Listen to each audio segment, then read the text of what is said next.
Welcome to my new blog. આ મેં Gujarati દાણેદાર milk cake બનાવવાની આજે હું રેસીપી આપવાની છું. એની માટે મેં વન એન્ડ હાફ કપ દૂધ લીધું છે. ગાર્નિશિંગ માટે બદામ છે, આ એલચીનો ભૂક્કો છે, આ 2 ટેબલસ્પૂન જેટલી ઘી છે, અને આ જ રીતે હું 1 ટેબલસ્પૂન એટલે આવી જ 2 ટેબલસ્પૂન, આ 1 ટેબલસ્પૂન છે ને 2 ટેબલસ્પૂન સાકર નાખીશ. આ લિક્વિડ ગ્લુકોઝ છે અને આ ફટકડીનો પાવડર છે. તમને લિક્વિડ ગ્લુકોઝ કેકવાળાની ત્યાં ઇઝી અવેલેબલ હોય છે. લિક્વિડ ગ્લુકોઝ નાખવાથી ગ્લેઝ આવે છે અને પેંડા ખાવામાં ડ્રાય નથી લાગતા. એટલે પહેલાં હું સાકરને કેરેમેલાઇઝ કરી લઈશ. મેં આને ઘીથી ગ્રીસ કરી લીધું છે. એવી જ રીતે મેં દૂધ જેમાં મારે ઉકાળવાનું છે એને પણ ઘીથી ગ્રીસ કરી લીધું છે. સૌ પ્રથમ હું ખાંડને કેરેમલાઇઝ કરી લઈશ, પછી એને હું દૂધમાં નાખી દઈશ. તમે જોઈ શકો છો આ સાકર ધીરે ધીરે કલર એનો બદલાવા માંડ્યો છે અને હું આને કેરેમલાઇઝ કરીશ. આ બહુ ડાર્ક થઈ જશે તો આપણને પેંડા ખાવામાં કડવા લાગશે, એટલે હું એને લાઇટ બ્રાઉન જ કરીશ, એટલે આપણા પેંડાનો કલર પણ સારો આવશે. તમે જોઈ રહ્યા છો આ સાકર કેરેમલાઇઝ થઈ ગઈ છે અને હજી જરાક થવા દઈશ. આવો કલર આવી જાય એટલે હવે એમાં દૂધ નાખી દેવાનું.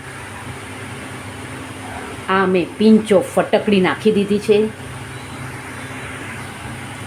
હવે હું આમાં એલચીનો ભૂક્કો પણ નાખી દીધો છે મેં.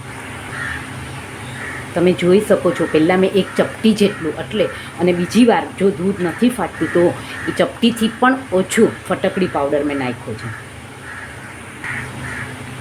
આપણે થોડું દૂધ દાણા દાણા થઈ ગયું છે એટલે આમાં હું 1 ટેબલસ્પૂન જેટલું ઘી નાખીશ.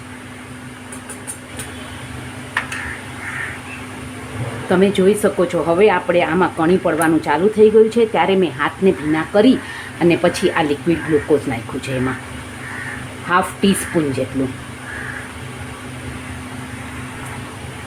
મેં લિક્વિડ ગ્લુકોઝ નાખી દીધું છે. લિક્વિડ ગ્લુકોઝ નાખવાથી ગ્લેઝ આવે છે અને પેંડા ખાવામાં ડ્રાય નથી લાગતા. અને આ લિક્વિડ ગ્લુકોઝ તમે કોઈ પણ કેકવાળાની દુકાને ઇઝીલી અવેલેબલ હોય છે.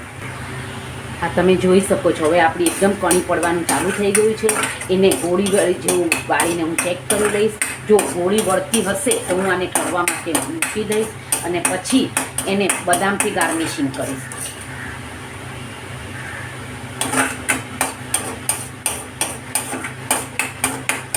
મેં સાકરને ઓછી કેરેમલાઇઝ કરી છે. તમે જોઈ શકો છો આ એકદમ લચકા પડતું થઈ ગયું છે. હવે હું આને ચેક કરીશ. જો ગોટી વળતું થશે તો હું એને ગેસ બંધ કરીને ઠરવા દઈશ અને પછી એના પેંડા વાળીશ. આ તમે જોઈ શકો છો આપણું ગોટી વળતું થઈ ગયું છે. આ માવો ગોટી વળતો થઈ ગયો છે એટલે આના પેંડા ઠરશે પછી એકદમ સરસ જ વળશે. ગુજરાત દાણેદાર મિલ્ક કેક તૈયાર છે.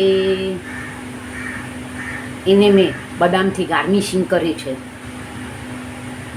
અને આ સાવ ઠરી જાય પછી મેં એને પેંડાનો શેપ આપ્યો છે.